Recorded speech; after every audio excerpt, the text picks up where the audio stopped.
শেষমেশ আদালতে হাজিরা হলেন অনুব্রত মণ্ডল। বোলপুর থানার আইসি লিটন হালদারকে ফোনে গালিগালাজ কাণ্ডে প্রায় 3 মাস পর আজ বোলপুর মহকুমা আদালতে আত্মসমর্পণ করলেন তিনি। সকালে তার আইনজীবীরা আগাম জামিনের আবেদন করেছেন। দুপুর 2টোয় এই মামলার শুনানি হওয়ার কথা।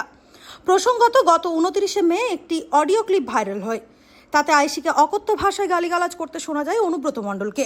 এমনকি আইসির মা ও স্ত্রী সম্পর্কে আশালীন মন্তব্য করেছিলেন তিনি। ঘটনায় তীব্র চাঞ্চল্য ছড়ায় রাজ্য জুড়ে। বিরোধীরা পথে নামে গ্রেপ্তারের দাবিতে। চাপের মুখে 1 জুন শতপ্রণোদিত মামলা দায়ের করেন বোলপুর থানার পুলিশ। তদন্তভার ছিল বোলপুর এসডিপিওর হাতে। হাজিরা দিতে হয়েছিল অনুব্রত মণ্ডলকে, পাশাপাশি দলের নির্দেশে প্রকাশ্যে ক্ষমা চাইতে হয়েছিল তাকে। ঘটনায় ভারতীয় ন্যায় সংহিতার বিভিন্ন ধারা অনুযায়ী মামলা রুজু হয়। সরকারি কাজে বাধা, হুমকি, হেনস্থা, এমনকি শ্লীলতাহানির অভিযোগও তোলা হয় তার বিরুদ্ধে। তদন্তের স্বার্থে বাজেয়াপ্ত করা হয়েছিল থানার আইসির 2টি মোবাইল। অবশেষে দীর্ঘ 3 মাস পর আদালতে আত্মসমর্পণ করে জামিনের আবেদন করলেন অনুব্রত মণ্ডল। এখন আদালতের রায় কোন পথে যায় সেদিকেই তাকিয়ে রাজনৈতিক মহল। হ্যালো, হ্যাঁ বলুন। তোর পশু ডেপুটেশন দিয়ে তোর বাংলো পর্যন্ত যাব, তোকে বার করে নিয়ে আসবো। বল বল বল বল বল বল বল বল। হ্যালো, বল। না, আপনি কি বলছেন? আমি অনুব্রত মণ্ডল বলছি। তোর বউ দারুণ দেখতে, আমার কাছে নিয়ে এসছে এটা। বল বল বল বল বল। তুই ফোনে রেকর্ড করছিস, আমি সব জানি। না না, পশু যখন ডেপুটেশন দেবে না, তোকে কোয়ার্টার থেকে মারতে মারতে নিয়ে আস। না কি হয়েছে, মানে ঘটনাটা কি? জানিস না সিঙ্গিতে কি হয়েছে? হ্যাঁ হ্যাঁ,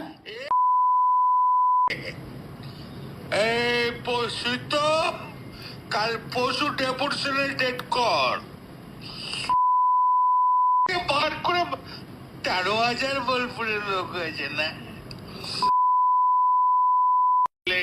13,000? 12,000 লোক হয়েছিল বোলপুরে। প্রচুর লোক। কথা বলেছি তোর মাকে ইচ্ছা হচ্ছে রে বউকে। আপনি আপনি আপনি একজন দায়িত্বপ্রাপ্ত লোক, আপনি এভাবে কথা বলছেন? তোর ডেপুটেশন, পশু ডেপুটেশন ডেট কর। ওকে অফিস থেকে, ওই ঘর থেকে বার করার দায়িত্ব আমার। রাস্তা করে ধরতো, ধর এটা ফোনে ধর। ফোন করছিস? না না, আমাকে ফোন এসছে, ওরা বলে রেড করতে গেছে তো। রেড করতে গেছে রে তোর বউ। রাস্তা করে ধর, রাস্তা কর। হ্যাঁ হ্যালো, রাজীব কুমার। আমি অনুব্রত মণ্ডল বলছি। সরাবে না নাকি? হ্যাঁ, পশু ডেপুটেশন দিয়েছি, মারবে কি মারবো দেখুন। আমি আমার 10,000 লোক হয়েছে বোলপুরে।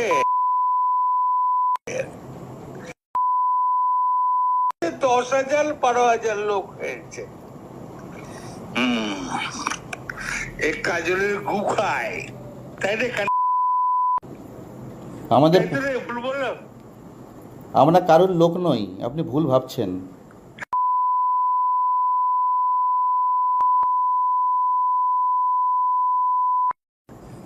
তোর পশু ডেপুটেশনের রেট কর, আমি যাবো থানাতে। ওর চুলের মুঠি ধরে করে আমি বার করে নিয়ে আসবো ওখান থেকে। বার কর, যা। তোর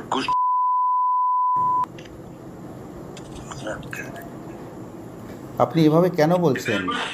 হ্যাঁ, হসপিটালাইজ করবো। তো উনি আমাকে একটা অন্য ধরনের কথা বলেছে, সেটা আমি আর বলতে রাজি নই। তখন আমি নিজের রাগ সামালতে পারিনি। এটা স্বাভাবিক, আমি বলেছি। এর জন্য আমি দুঃখিত, আমি ক্ষমা প্রার্থী। যদি এটা যদি স্বাভাবিক আমার মুখ থেকে এই কথাটা বেরোনো উচিত নয়, তার জন্য আমি দুঃখিত এবং ক্ষমা।